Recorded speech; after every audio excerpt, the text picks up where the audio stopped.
Hi, I'm Cassie and welcome to the land. Today is a beautiful sunny January day. It is a little cool, but we are above freezing and everyone's getting a little tired of being cooped up in the house. So we're going to do a couple of small projects outside today that we can do before the temperature starts dropping again this afternoon. Okay, the first thing I want to do is something a little different. This is all of the garlic that I have left from last year's harvest. I did not cure it the way you're supposed to. I didn't store it the way you're supposed to. We have been using it since we harvested it in, I believe it was May. So for quite a while, and we still have a lot left. Now a lot of it you'll see has started to sprout now. Like I said, I didn't really store it correctly or cure it correctly, so I don't really know how long they're supposed to go before they do that. But what we're going to do is I'm going to separate out what we are still going to use, and then we're going to do something a little different with the rest of this. So we ended up with a bucket full of garlic that's already sprouted, and then I got quite a bit left for use. But here's my idea.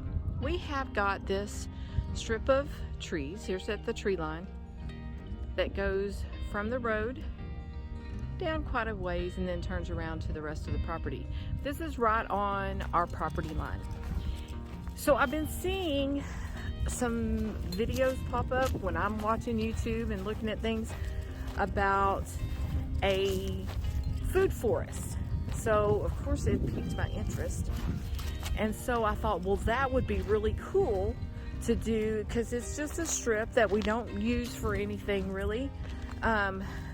Be something kind of cool to do down in here or to try.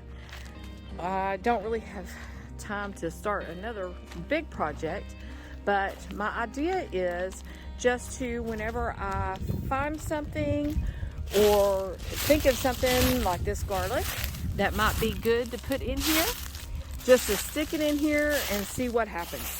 So from what I've found so far about food forests is you basically use, just like in like a rainforest or whatever, you use the 7 different levels of how plants grow, and you use each plant to create a food forest basically. So, and I don't really know a lot about it or how all of the concepts are and all that, but I thought, you know what, I have this garlic that is sprouting, so why not? So what I'm going to do is basically I just picked out a spot here in the trees. I'm going to dig a hole, put all of the garlic in there, and give it a little bit of water, and then just forget about it and see what happens.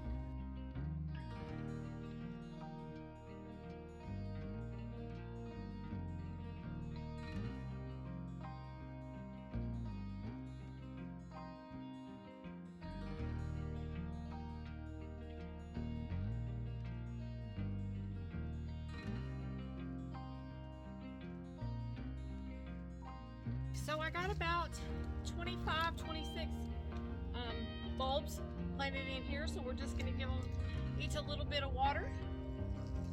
We haven't had much rain here in the past few months, so everything is pretty dry. I'm just going to put all the leaves back. The ground here is pretty hard, so they didn't really get buried real deep. We have probably about 2 inches or so of good compost from the leaves over the years. But underneath it, it's still really hard, especially with no rain lately. All right, that's all we're gonna do. Oh, one other thing I'm gonna do is I am going to put just a marker out here, because I'll probably forget exactly where I put it. So we're going to put a little stake just in case something does start happening. We know where to come back and look for it. Okay, we're up here where we have our garlic planted for this year, and this is probably where I'm going to let it stay from here on out. Last year our garlic, some of the bulbs did not get very big, and I think that is because I didn't feed them well enough. So today we're going to give them a little bit of food and give them some water and see if we can turn these little small bulbs this year into quite a bit bigger. All right, I'm going to be putting on some feather meal and some fish meal both today. The garlic is heavy nitrogen feeders, so we're going to give them a good boost of that and then a little bit of the phosphorus.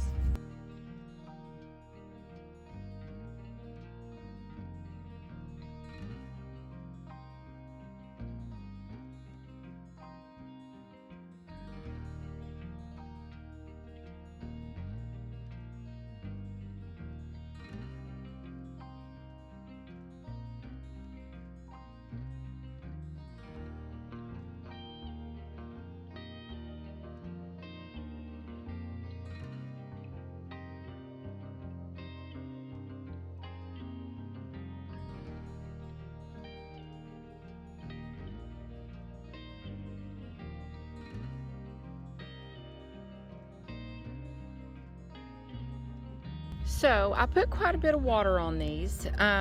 We've got a really thick layer of wood shavings on them, and it takes a lot of water to get down to actually get the water through.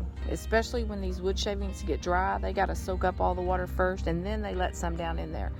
So it's good and wet, deep enough down in there, and we'll give them some more water in about a week or so. Okay, so now that we've taken care of planting garlic, feeding garlic, watering garlic, now what are we going to do with all this extra garlic? Well, I'm going to peel all of it, and then we will go inside and I'll share with you how I'm going to keep it. It's starting to get a little cool out here, so I'm about ready to go back inside. Okay, I finally got all of that garlic peeled. We ended up with 3 small jars. One's almost full. And I'll show you real quick what we're gonna do with this. Okay, with these 2 jars, easy peasy. All we're gonna do is fill them up with some olive oil. We're gonna put them in the fridge, and just as we need garlic, or we want some olive oil infused with some garlic, we can just take it out of the fridge and use it. The longest part was peeling all that garlic. Okay, I've dated the lids. This should last, it still should be good, and we'll shake them up a little bit so make sure everything's coated. But these should last in the fridge a couple months without a problem. Okay, for this last one, I'm going to do something a little bit different. I'm going to ferment the garlic with honey. This is a locally sourced honey. This is the last little bit that I had. I'm hoping that we don't need any more than this. But if we do, I've got a brand new bottle that actually is the first harvest from about 2 miles away from Honey Puddles. And I'm going to link their Facebook down below so you can check them out. But this will be about as local as we can get. It's about 2 miles from, the bees are kept about 2 miles from us, so that's going to be our next one to get to open. But for this, we're just going to get the honey in and not go more than an inch. We need about an inch worth of headspace, so the gases will have room to bubble up and all that good stuff. And this honey got kind of thick, so I didn't want to warm it up too much. I got it a little bit warm. Let's see if we can get it down in there. And I've never done this before, but apparently as it ferments, the honey will get a lot thinner, and This is supposed to be good. It's supposed to have a good antibacterial and antiviral properties. And also, I did find a thing where you can make some salad dressing out of it, which sounds yummy to me. So we're gonna make sure we get all the garlic under there and all the air out that we can get out. I think we need a little bit more to keep it all under.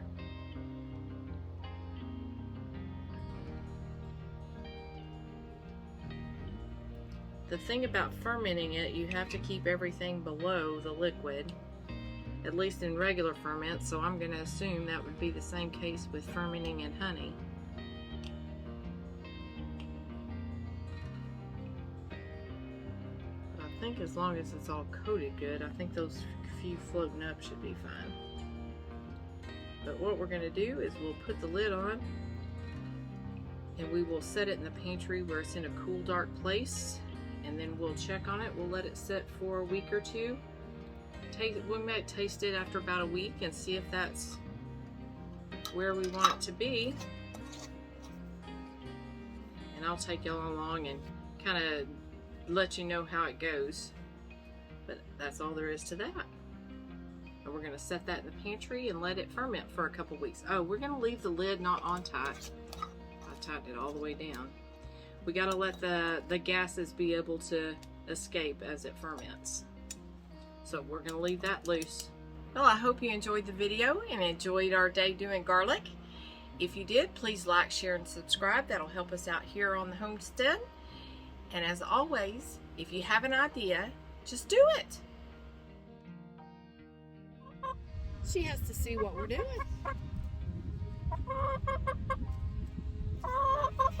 You want some garlic? You want some garlic? I don't have any peeled open enough.